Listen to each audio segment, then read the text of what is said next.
A New Hope, Nier Chapter 54. You can read all of Azazyel's fan fiction stories by subscribing to patreon.com/Azazyel.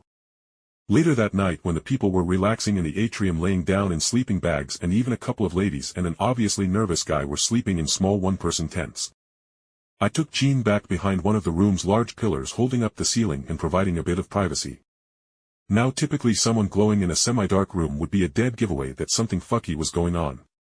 But not only was this Remnant where basically everyone except this little snowflake I was leading around had their own glowing force field they could call upon at will, but it was a room full of teenagers on their cell phones, listening to music and talking to one another.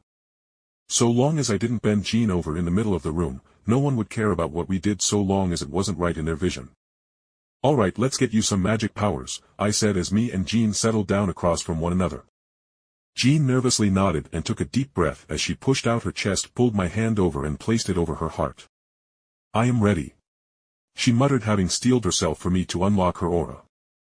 I ignored the feeling of Jeanne's breast in my hand as I pulled my red aura to the surface and lightly pushed it to her.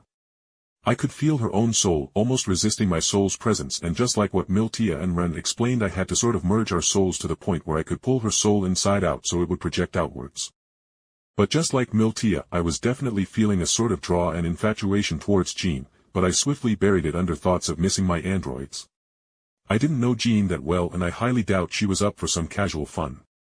Jeanne's aura came out with a little problem, and she was shining with a simple white light, so I patted her knee as she held out her glowing eyes in wonder. "Congrats, Jeanne. You are now a flashlight." I giggled, seeing her face scrunch up as even she realized how convenient her pure white light was going to be if she needed to find the right key to get into her house or do other similar simple chores. I relaxed against the pillar, feeling my aura drained a bit from unlocking Jeanne's aura, but thankfully it wasn't anything debilitating, and it would be fully refilled in an hour, tops, let alone by tomorrow morning.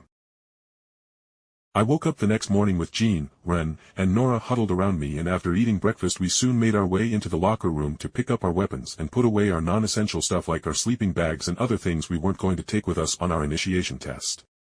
"So Pyrrha, I believe you and I would make a fantastic team," Weiss said exuberantly, much to Pyrrha's dismay. I couldn't help but wonder how, with Jeanne not really being a team, who should end up with. Like seriously, if the champion's smile was any more fake, she would probably be made out of plastic.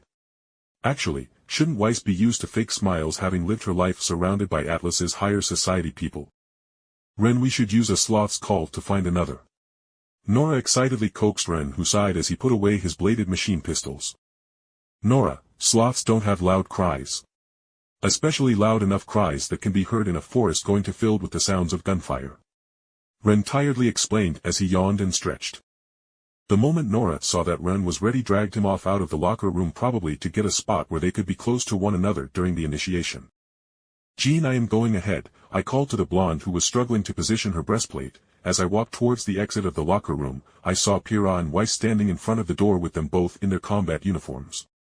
"Excuse me," I said, simply nudging Pyrrha out of the way so I could leave, but Weiss apparently saw my actions of simply trying to get to where I needed to as though I asked if she would mind fucking off. "How rude. Do you know who this is?"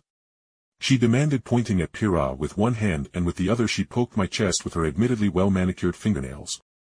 I stared at Pyrrha blankly for a couple of seconds and looked back to Weiss with a straight face as I spoke. Someone who is a skilled fighter, I assume, with how her clothes seem to portray the old gladiator style. Maybe an actress, I don't know. "Now excuse me, Snowball, but I have places to be." "Do you even know who I am?" she said blankly, and I once again just stared at her blankly. "Woman. You are here to become a huntress, your past doesn't fucking matter. You are about to be launched into a forest full of grim, and those monsters will eat you regardless of whether you are famous or were fed out of a wooden or silver spoon." I lectured before I put my hand on top of Weisa's head, pushed her aside, and ignored her confused calls for me to stop, unknowing of Pyrrha's look of interest aimed at my back.